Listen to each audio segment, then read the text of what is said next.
ناظرین، آج کی ویڈیو میں بات کریں گے حضرت امام ابو حنیفہ رضی اللہ تعالیٰ عنہ کے بارے میں۔ آپ کا اسم گرامی نعمان اور کنیت ابو حنیفہ ہے۔ آپ کی ولادت 80 ہجری میں عراق کے کوفہ شہر میں ہوئی۔ آپ فارسی النسل تھے۔ آپ کے والد کا نام ثابت رحمۃ اللہ تھا اور آپ کے دادا نعمان بن مرزبان کابل کے اعیان و اشراف میں بڑی فہم و فراست کے مالک تھے۔ آپ کے پردادا مرزبان فارس کے ایک علاقہ کے حاکم تھے۔ آپ کے والد حضرت ثابت رحمۃ اللہ علیہ بچپن میں حضرت علی رضی اللہ تعالیٰ کی خدمت میں لائے گئے تو حضرت علی رضی اللہ تعالیٰ نے آپ اور آپ کی اولاد کے لیے برکت کی دعا فرمائی، جو ایسی قبول ہوئی کہ امام ابو حنیفہ رحمۃ اللہ علیہ جیسا عظیم محدث اور خدا ترس انسان پیدا ہوا۔ آپ نے زندگی کے ابتدائی ایام میں ضروری علم کی تحصیل کے بعد تجارت شروع کی، لیکن آپ کی ذہانت کو دیکھتے ہوئے علم حدیث کی معروف شخصیت شیخ عامر شعبی رحمۃ اللہ علیہ کوفی، جنہیں 500 سے زیادہ اصحاب الرسول رضی اللہ تعالیٰ عنہ کی زیارت کا شرف حاصل ہے، نے آپ کو تجارت چھوڑ کر مزید علمی کمال حاصل کرنے کا مشورہ دیا۔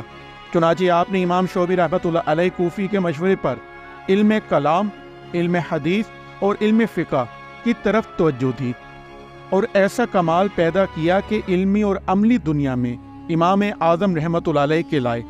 آپ نے کوفہ، بصرہ اور بغداد کے بے شمار شیوخ سے علمی استفادہ کرنے کے ساتھ حصول علم کے لیے مکہ مکرمہ، مدینہ منورہ اور ملک شام کے متعدد اسفار کیے۔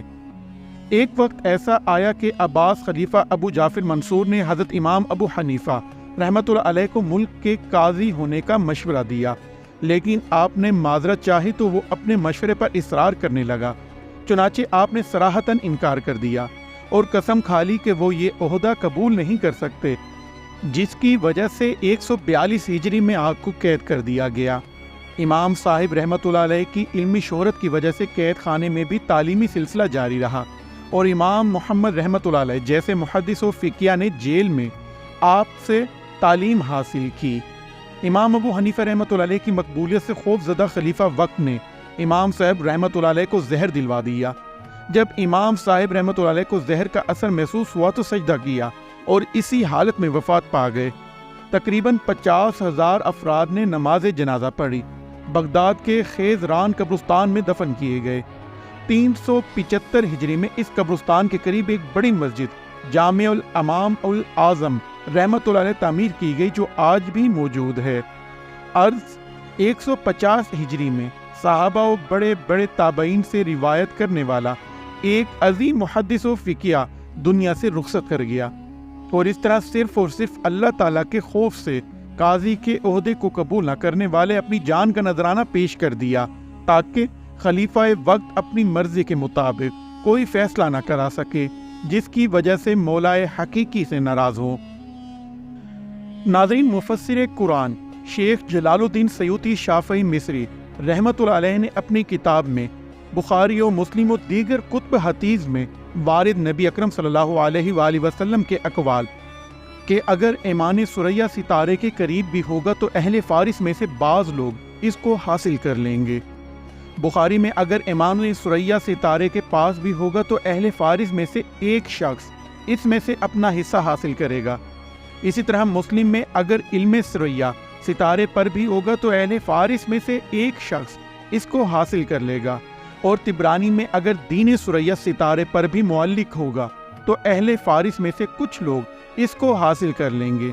طبرانی میں ذکر کرنے کے بعد تحریر فرمایا کہ میں کہتا ہوں کہ حضور اکرم صلی اللہ علیہ وآلہ وسلم نے امام ابو حنیفہ رحمۃ اللہ علیہ، شیخ نعمان بن ثابت رحمۃ اللہ علیہ کے بارے میں ان احادیث میں بشارت دی ہے، اور یہ احادیث امام صاحب کی بشارت و فضیلت کے بارے میں ایسی صریح ہیں کہ ان پر مکمل اعتماد کیا جاتا ہے۔ حافظ ابن حجر عسقلانی رحمۃ اللہ علیہ، جو فن حدیث کے امام شمار کیے جاتے ہیں، سے جب امام ابو حنیفہ رحمۃ اللہ علیہ کے متعلق سوال کیا گیا تو انہوں نے فرمایا کہ امام ابو حنیفہ رحمۃ اللہ علیہ نے صحابہ کرام کی ایک جماعت کو پایا، اس لیے کہ وہ 80 ہجری میں کوفہ میں پیدا ہوئے، اور وہاں صحابہ کرام میں سے حضرت عبداللہ بن اوفریزی رحمۃ اللہ علیہ موجود تھے۔ ان کا انتقال اس کے بعد ہوا۔ بصرہ میں حضرت انس بن مالک رضی اللہ تعالی عنہ تھے اور ان کا انتقال 90 یا 93 ہجری میں ہوا۔ ابن سعد رحمۃ اللہ علیہ نے اپنی سند سے بیان کیا ہے کہ اس میں کوئی حرج نہیں کہ کہا جائے کہ امام ابو حنیفہ رحمۃ اللہ علیہ نے حضرت انس بن مالک رضی اللہ تعالیٰ عنہ کو دیکھا ہے اور وہ طبقہ تابعین میں سے ہیں۔ نیز حضرت انس بن مالک رضی اللہ تعالیٰ عنہ کے علاوہ بھی اس شہر میں دیگر صحابہ کرام اس وقت حیات تھے۔ شیخ محمد بن یوسف صالحی و مشکی شافعی رحمۃ اللہ علیہ نے بھی ذکر کیا ہے کہ اس میں کوئی اختلاف نہیں کہ امام ابو حنیفہ رحمۃ اللہ علیہ اس زمانے میں پیدا ہوئے جس میں صحابہ کرام کی کثرت تھی۔ اکثر محدثین جن میں امام خطیب بغدادی رحمۃ اللہ، علامہ نووی رحمۃ اللہ، علامہ ابن حجر رحمۃ اللہ، علامہ ذہبی رحمۃ اللہ، علامہ زین العابدین سخاوی رحمۃ اللہ کے نام قابل ذکر ہیں۔ سبھی کا یہی فیصلہ ہے کہ امام ابو حنیفہ رحمۃ اللہ علیہ نے حضرت انس بن مالک رضی اللہ تعالیٰ عنہ کو دیکھا ہے۔ محدثین و محققین کی تشریح کے مطابق صحابی رسول رضی اللہ تعالیٰ عنہم سے روایت کرنا ضروری نہیں ہے بلکہ صحابی کا دیکھنا بھی کافی ہے۔ امام ابو حنیفہ رحمۃ اللہ علیہ نے تو صحابہ کرام کی ایک جماعت کو دیکھنے کے علاوہ بعض صحابہ کرام خاص کر انس بن مالک رضی اللہ تعالیٰ عنہ سے احادیث روایت بھی کی ہیں۔ غرض یہ کہ حضرت امام ابو حنیفہ رحمۃ اللہ علیہ تابعی ہیں اور آپ کا زمانہ صحابہ تابعین و تبع تابعین کا زمانہ ہے۔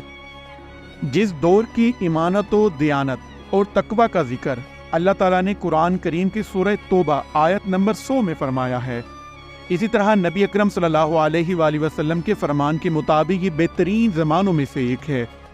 اس کے علاوہ حضور اکرم صلی اللہ علیہ وآلہ وسلم نے اپنی حیات میں ہی حضرت امام ابو حنیفہ رحمۃ اللہ علیہ کے متعلق بشارت دی تھی، جیسا کہ بیان ہو چکا ہے کہ جس سے حضرت امام اعظم ابو حنیفہ رحمۃ اللہ علیہ کی تابعیت اور فضیلت روز روشن کی واضح ہو جاتی ہے۔ ناظرین، اسی دعا کے ساتھ اپنی ویڈیو کا اختتام کرتے ہیں کہ اللہ ہمیں سیدھے راستے پر چلائے، ہم پر اپنا رحم فرمائے اور ہمارے والدین کا سایہ ہمیشہ ہم پر سلامت رکھے۔ آمین۔ اللہ حافظ۔